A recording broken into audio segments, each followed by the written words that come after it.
دنیا کے اندر بہت سارے لوگوں کو منصب اور مقام عطا فرماتا ہے۔ بہت سارے لوگ ایسے ہوتے ہیں جنہیں اللہ تبارک و تعالی زندگی میں بڑے بڑے مواقع عطا کرتا ہے۔ وہ چاہیں تو اس موقع سے اپنے ذاتی مفادات حاصل کریں اور چاہیں تو ان اچھے مواقع کو ملت کی، مذہب کی، قوم کی خدمت کے لیے وقف کر دیں۔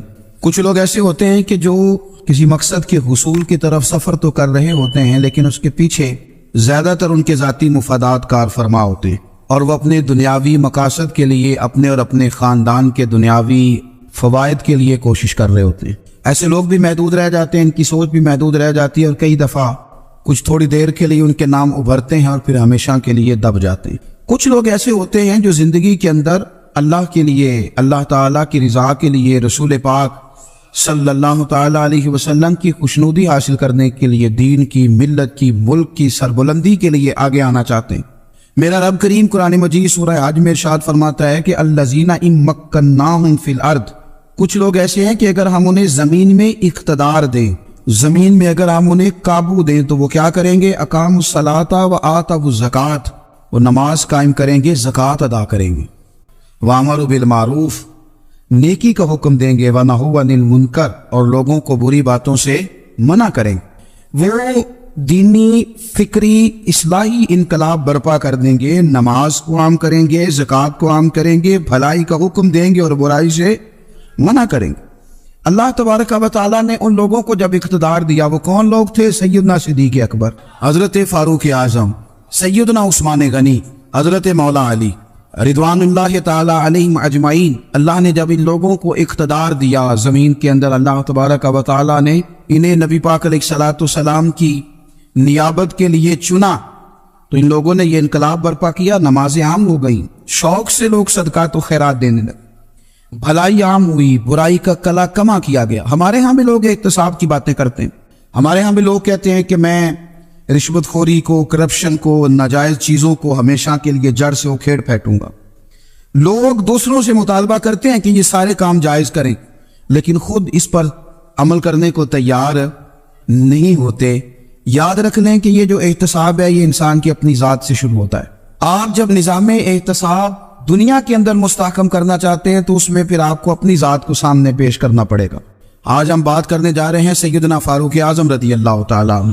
تو جناب عمر فاروق رضی اللہ تعالیٰ عنہ کا جو نظام احتساب ہے، انہوں نے اس کو گھر سے شروع کیا تھا، اپنے آپ سے اس کا آغاز فرمایا تھا۔ ہمارے ہاں یہ ہوتا ہے کہ جس بندے کے اکاؤنٹ میں اچھے خاصے پیسے ہیں، وہ بل جمع کرانے جائے تو اسے لائن میں نہیں لگنا پڑتا، مینیجر صاحب اسے آگے بلا لیتے، تو وہ بعد میں کیا کہہ رہا ہوتا ہے؟ کہتا دیکھو اللہ نے کتنی عزت دی ہے، مجھے لائن میں نہیں لگنا پڑا۔ بھائی لائن میں لگنا تو آپ کا یہ تھا کہ آپ سمجھتے ہیں کہ سارے مسلمان ہیں، مومنین ہیں، برابر ہیں، تو میں کسی کو تکلیف میں مبتلا نہ کروں۔ جب آپ آگے چلے گئے تھے تو آپ نے بہت سارے لوگوں کا حق مارا تھا، وہ لائن میں جو لگے ہوئے تھے ان کا وقت لمبا ہو گیا۔ آپ نے تو اپنے آپ کو احتساب کے لیے پیش ہی نہیں کیا، بلکہ آپ نے کہہ دیا کہ جناب میرا تو رتبہ اعلیٰ ہے، لہذا یہ میرا حق بنتا تھا، مجھے تو استحکام ملنا چاہیے تھا۔ یہاں بہت سارے لوگوں نے اپنے حق میں چیزوں کو اور رنگ میں پیش کیا۔ سیدنا فاروق اعظم رضی اللہ تعالیٰ عنہ نے اس نظام احتساب کو اپنے گھر سے شروع فرمایا۔ حضرت عمر فاروق رضی اللہ تعالیٰ عنہ اپنے بچوں سے فرمایا کرتے تھے کہ جب میں حکم لوگوں کو کروں گا نا، اپنی رعایا کو، مسلمانوں کو میں کوئی حکم دوں گا تو تمہیں پہلے اس پر عمل کرنا پڑے گا۔ آپ فرمایا کرتے تھے یاد رکھنا لوگ تمہیں اس طرح دیکھیں گے، لوگ اس طرح تمہیں دیکھیں گے جس طرح گوشت کھانے والا پرندہ گوشت کو دیکھا کرتا ہے۔ چیل گوشت کھاتی ہے تو کیا کبھی اس کو پیغام بھیجنا پڑا ہے کہ تو آجا یہاں گائے مر گئی ہے، بھینس مر گئی؟ خود بخود اس کی نظر ہوتی ہے، وہ پہنچ جاتی۔ جناب عمر فرمانے لگے میرے گھر والوں، میرے بیٹوں، میری بیٹیوں، میری اہلیہ، لوگ تمہیں اس طرح دیکھیں گے جس طرح گوشت کھانے والے پرندے دیکھتے ہیں، لہذا میں جب کسی کو عمل کروں تو پہلے تمہیں اس پر عمل کرنا پڑے گا جب میں کسی کو حکم دوں۔ آپ فرمانے لگے یاد رکھنا اگر تم نے میرا حکم نہ مانا تو غیروں نے حکم نہ مانا تو انہیں ایک سزا ملے گی، اور اگر میرے گھر والوں نے نہ مانا تو ڈبل سزا ملے گی، تم پر ڈبل سختی کی جائے گی کہ تم نے میری بات کیوں نہیں مانی۔ یہ نظام احتساب ہے۔ ہم نہ دوسروں کے بچوں کا گلا کاٹ کے اپنے بچوں کی خوشیاں لینا چاہتے ہیں، ہم چاہتے ہیں کہ دوسروں کے بچوں کے حصوں کا مال میرے گھر میں آ جائے، آ جاتا ہے۔ کچھ لوگوں کی سیاست چل جاتی ہے، کچھ لوگوں کا فریب اور فراڈ کام کر جاتا ہے، لیکن وہ گھر روشن نہیں ہوتے۔ ان گھروں میں پیسہ ہوتا ہے پر قرار رخصت ہو جاتا ہے، ان گھروں میں آسانیاں اور وسعتیں تو آ جاتی ہیں لیکن ایک دوسرے کا احترام ختم ہو جاتا ہے۔ سیدنا فاروق اعظم رضی اللہ تعالیٰ عنہ کا یہ طریقہ تھا کہ وہ اپنے بچوں پر سختی کرتے. آپ ہمارے ملک میں یہ نظام ہے، موجودہ حکمران ہو جو ان سے پچھلے، بچے سب کے ملک سے باہر رہتے ہیں، یہاں رہتے ہیں تو محلات میں، باہر جاتے ہیں تو بڑی بڑی آسائشوں میں. ان کے بچوں کے لیے قانون بھی الگ سے ہیں، قاعدے بھی الگ سے ہیں، اور ہمارے ملک کے اندر تو ایک باقاعدہ پروٹوکول کا سسٹم ہے. اس سسٹم سے گزر کر بڑے بڑے لوگ چلنا پسند کرتے ہیں. ہمارے زمانے میں بھی کچھ چیزیں سرکاری ہوتی ہیں خالص، لیکن عجیب نظام ہے نا، ہر چیز کا کرایہ بڑھ جاتا ہے، سرکاری دکان کا نہیں بڑھتا. باقی دکانیں 5-6 سال کے لیے ملتی ہیں، سرکاری دکان پہ آپ قبضہ کرنا چاہیں تو پورے 100 سال کے لیے مل جاتی. چونکہ یہ عام عوام کی پراپرٹی ہے تو اس کے ساتھ جو مرضی کو سلوک کرے. ایک سرکاری چراگاہ تھی جس کے اندر جانور چرا کرتے تھے. ہمارے یہاں بھی پنجاب میں کچھ جگہیں ہوتی ہیں تو ہم لوگ کہتے ہیں شام لاٹ ہے.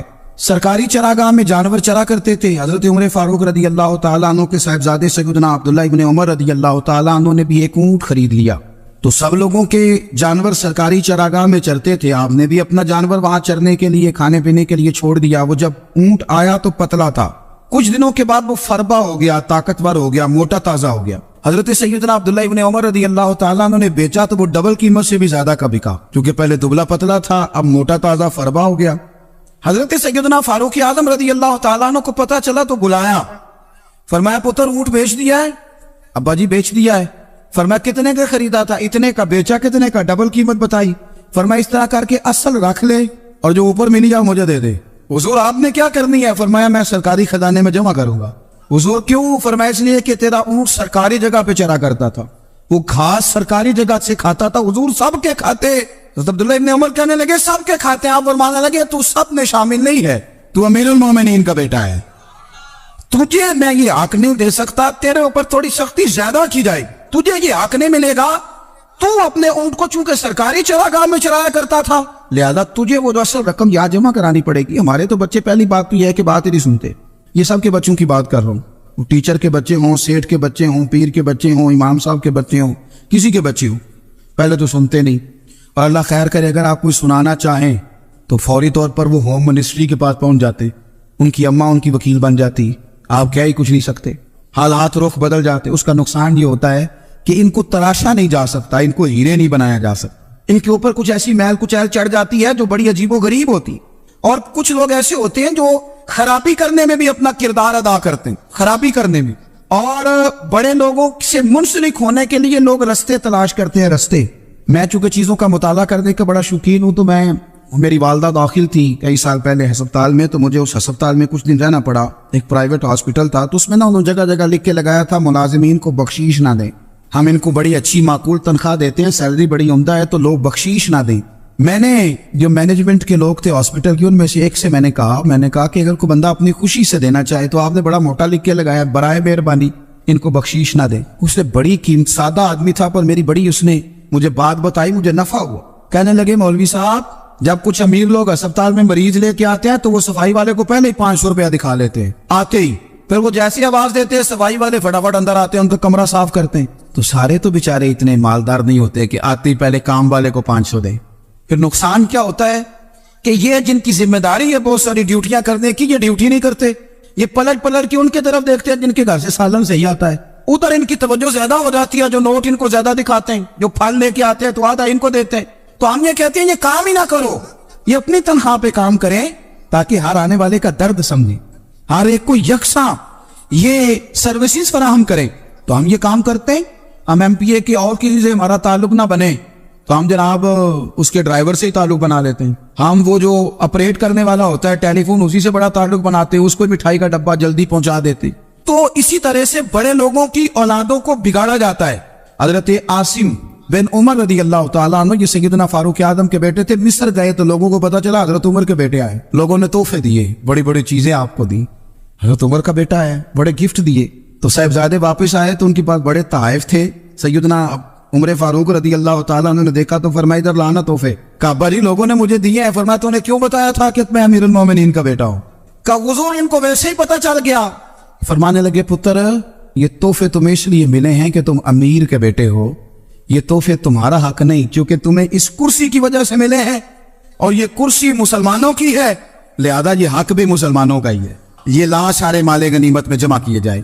آپ اپنے گھر سے جب احتساب شروع کرتے ہیں، اپنے گھر سے، اور یہ یاد رکھیں یہ جو لوگ آتے ہیں آپ کے بچوں کو نوازنے کے لیے یہ انہیں خراب کرتے ہیں، بگاڑ پیدا کرتے ہیں، یہ عجیب و غریب سی چیزوں میں مبتلا کر دیتے ہیں، بچوں کا نقصان ہوتا ہے کل کلام۔ پھر جو شاپر اچھا لے کے آئے پیر صاحب کے بچے ذرا اس سے پیار سے ملتے ہیں، نقصان ہو جاتا ہے، یہ دستے نگر ہو جاتے ہیں، یہ لوگوں کی طرف جیتے ہیں، دوسروں پہ ڈیپینڈ کرنے لگتے ہیں۔ حضرت ابو موسیٰ اشعری رضی اللہ تعالیٰ عنہ نے پہلے تو ایک قلین بڑا سونا تھا تو آپ نے حضرت عمر کے گھر بھیج دیا کہ چلو ان کے گھر میں ان کی اہلیہ بچھا لیں گی، کہیں سے تحفہ آیا۔ پھر وہ جس کمرے میں مال غنیمت اور خزانہ رکھا جاتا تھا اس کی صفائی کر رہے تھے تو ایک دینار مل گیا، تو وہ دینار بچے سارے جا رہے تھے تو ان میں سے حضرت عمر کے ایک بیٹے کو چھوٹے کو بلایا اور بلا کے کہا پتر یہ دینار لے لو۔ حضرت عمر نے دیکھا کہ بیٹے کے ہاتھ میں دینار بھی ہے اور گھر میں قالین بھی ہے، ایک موقع پہ وہ قالین گیا، ایک موقع پر بچے کو ایک دینار دیا، تو حضرت عمر اپنی اہلیہ سے پوچھنے لگے یہ کہاں سے آیا قالین؟ کہا جناب ابو موسیٰ اشعری رضی اللہ تعالیٰ عنہ نے بھیجا ہے۔ بیٹے سے پوچھا دینار کہاں سے آیا؟ کہا مجھے انہوں نے ہی دیا ہے۔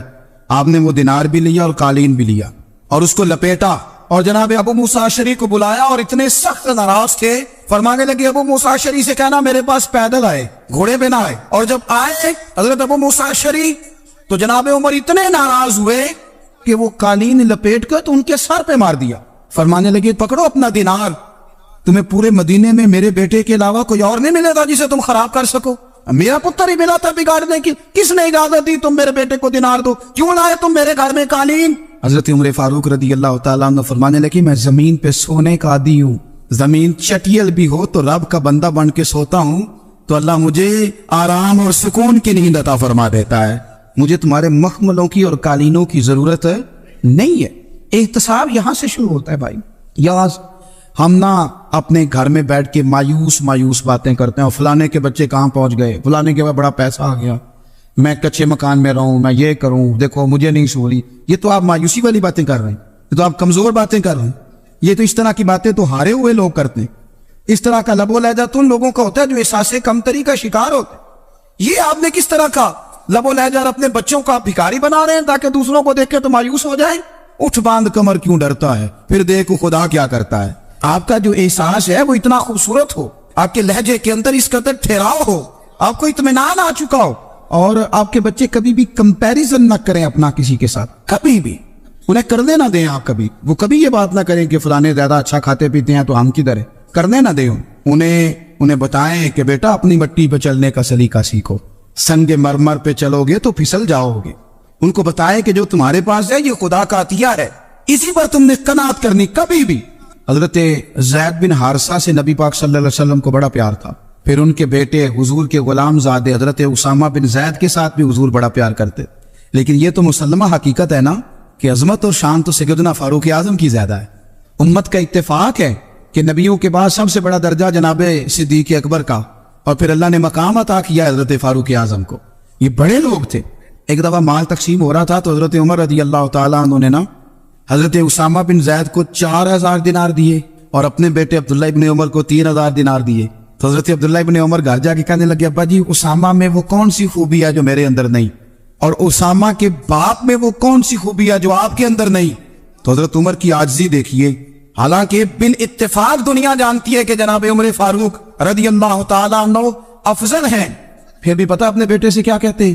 فرماتے ہیں وہ سن یار وہ خدمت گزار ہیں نبی پاک کے، وہ بھی حضور کے گھر میں ڈیوٹی کرتے، نوکری کرتے، اور ان کے بیٹے بھی حضور کی نوکری کرتے، یہ خدمت گزار ہیں۔ فرمانے لگے اگر تو نے پوچھ لیا تو سن، پھر میری تو رائے یہ ہے کہ تیرے سے زیادہ اسامہ بن زید حضور کی نظر میں پیارے ہیں، اور اسامہ کا باپ تیرے باپ سے زیادہ نبی پاک کا پیارا ہے۔ کوئی کمپیریزن کرنے نہیں دیا، بچوں کو کسی ایسی جگہ کھڑے ہونے نہیں دیا، فرمایا یہ وجہ ہے، یہ انداز ہے کہ تو زیادہ پیارا ہے۔ حضرت عمر فاروق رضی اللہ تعالیٰ عنہ پسند نہیں کرتے تھے، ذرا برابر بھی پسند نہیں کرتے تھے کہ کوئی شخص اور مال آتا تو اپنے رشتہ داروں کو نوازنے سے بچتے۔ مال غنیمت آتا ہے نا، ہمارے ہاں تو اللہ خیر کرے جب کوئی بندہ کونسلر بنتا ہے، چیئرمین بنتا ہے، تو ٹھیکہ کس کو دیتا ہے؟ کوئی چلو بھتیجا مل جائے، کوئی بھانجا مل جائے، کوئی چھوٹا بھائی، اسے بھی کام مل جاتا ہے ساتھ۔ نوازنے پہ لوگ آتے ہیں تو وہ تلاش کرتے ہیں کہ کہاں کو میرا ہے، وہ ٹینڈر ہی ان کے نام کے پاس ہوتے ہیں جن کی طرف ذرا نظر کرم زیادہ ہوتی۔ حضرت عمر فاروق مال تقسیم کر رہے تھے تو بیٹی آگے کہنے لگی ابا جی رشتہ داروں کا بھی حق ہوتا ہے، آپ سب کو دیتے ہیں، آپ کے اپنے آپ کے قریب ہی نہیں آتے۔ تو حضرت عمر فاروق نے کیا لفظ کہے، کیا حقیقت ہے، کیا حسن ہے۔ فرمانے لگے پتر یہ مال تیرے باپ کا نہیں مسلمانوں کا ہے، جب تیرے باپ کا ذاتی مال ہوگا تو اپنے رشتہ داروں کو دے گا، یہ مسلمانوں کا مال ہے، یہ اسی حساب سے تقسیم ہوگا جو عدل کا حساب ہے، جو ترازو ٹھیک ہے۔ فرمایا تو مجھے یہ مشورہ نہ دے، یہ مسلمانوں کا مال۔ یہاں سے نظام میں احتساب شروع ہوتا ہے، یہاں سے انسان آگے بڑھتا ہے، اور پھر کوئی تکلف نہیں کسی پر حضرت عمر کا، کوئی چھوٹا ہے یا بڑا ہے۔ حضرت ابو سفیان رضی اللہ تعالیٰ عنہ سردار رہ چکے ہیں مکے کے، بڑے آدمی، لیکن نظام احتساب میں کوئی چھوٹا بڑا نہیں ہوتا۔ حضرت عمر فاروق مکہ مکرمہ گئے تو لوگوں نے کہا حضور جناب ابو سفیان نے نا گلی میں پتھر رکھے اور بہت سارے لوگوں کو رستوں میں تکلیف ہو رہی ہے، تو حضرت ابو سفیان رضی اللہ تعالیٰ عنہ سے بھی لوگ کہہ دیتے تو وہ بھی اٹھا دیتے، لیکن لوگوں نے چونکہ وہ سردار تھے، بڑے تھے، تو لوگوں نے ان سے کہا نہیں۔ حضرت عمر جب آئے تو کہا، تو جناب عمر نے پرواہ نہیں کی، خود آئے جناب ابو سفیان سے کہا یہ پتھر آپ نے رکھے؟ کہا حضور ہاں۔ فرمایا یہ بھی اٹھائیے، یہ بھی اٹھائیے، یہ بھی اٹھائیے۔ جب وہ اٹھا رہے تھے تو حضرت عمر کہہ رہے تھے شکر نہیں اللہ کا کہ عمر کہہ رہے ہیں اور ابو سفیان مانتے جا رہے ہیں، شکر نہیں۔ یہ نظام احتساب ہے کہ بڑا ہو یا چھوٹا ہو، اس کو یہ حق حاصل نہیں ہے کہ مسلمانوں کو وہ کسی تکلیف میں کسی بھی صورت میں مبتلا کرے، کہیں بھی کسی جگہ بھی، اس کو یہ والی اجازت نہیں۔ حضرت سیدنا عمر فاروق رضی اللہ تعالیٰ عنہ۔ پھر ایک اور بات تھی، میں کئی دفعہ یہ بات کہتا ہوں اور مجھے ذاتی طور پر اس کا بڑا تجربہ ہے، کچھ لوگ نا خوشامد پسند ہو جاتے، بڑی عمدہ تعریف کرتے ہیں، اوئے ہوئے ہو پول باندھتے ہیں پورے، آپ کے پاس آئیں گے تو کہیں گے جناب آپ سے زیادہ اچھا بندہ ہی کوئی نہیں، تو وہ نا آپ سے کام نکلواتے ہیں، پھر وہ کسی دوسرے کے پاس جاتے ہیں تو اسی طرح کا رویہ وہ دوسروں کے ساتھ کر۔ یہ عام لوگوں میں بھی مرض ہوتا ہے، عام لوگوں میں۔ اور بادشاہ وہ بندہ اگر، پھر تو اس کا دل کرتا ہے میں اگر بادشاہ سلام ہوں تو دو چار بندے دیہڑی پہ رکھ لوں پر میری تعریف ضرور کریں، پابندی ہوتی ہے، لوگ یہ کام بڑے شوق سے کرتے ہیں۔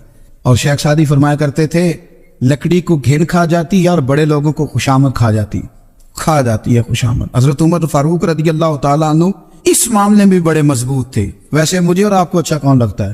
ہماری غلطیاں بتانے والا؟ ہمارے ایسا فرمایا کرتے تھے اپنے دشمنوں کی باتوں پر بھی غور رکھو، تمہارے دشمن تمہیں نکھار دیتے ہیں، تمہارے اندر جو کوتاہیاں ہوتی ہیں وہ تمہیں پتہ چل جاتی ہیں کہ یہاں میری اصلاح ہو رہی، ان پر غور کرو وہ کیا کہتے ہیں۔ حضرت عمر فاروق کی تعریف کی ایک بندے نے، کمال تعریف کی، اس کا خیال تھا کہ رزلٹ بڑا شاندار آئے گا، بادشاہ کی تعریف ہوتی تھی تو پھر تھیلی جاتی تھی اشرفیوں کی، کمال رزلٹ آئے گا۔ تو حضرت عمر جب وہ پوری کر چکا نا بات تو فرمانے لگے تو خود بھی ہلاک ہوا اور مجھے بھی ہلاک ہی کر دیا ہے، خود بھی تباہ ہوا ہے مجھے بھی تباہ کر دیا، کس طرح کی باتیں کر رہے۔ ایک بندہ اور آیا اور اس نے آ کے کہا کہ پوری امت میں سب سے افضل ہے فاروق اعظم آپ ہی ہیں۔ حضرت عمر فاروق فرمانے لگے تجھے تیری ماں روئے، ابو بکر تجھ سے بھی افضل تھے، تیرے باپ سے بھی افضل تھے، اور صدیق اکبر مجھ سے بھی افضل ہے اور میرے باپ سے بھی افضل ہے، یہ تو کس طرح کی بات کر رہا ہے؟ یہاں ہر شے ہضم نہیں ہو جاتی، فوری طور پہ لوگ ڈکار بھی پورا نہیں لیتے۔ قرآن مجید نے کہا فَلَا تُزَكُّوا أَنفُسَكُمْ هُوَ أَعْلَمُ بِمَنِ اتَّقَىٰ، اپنے منہ سے نہ کہو میں پاک صاف ہوں، اللہ زیادہ بہتر جانتا ہے کہ تم میں سے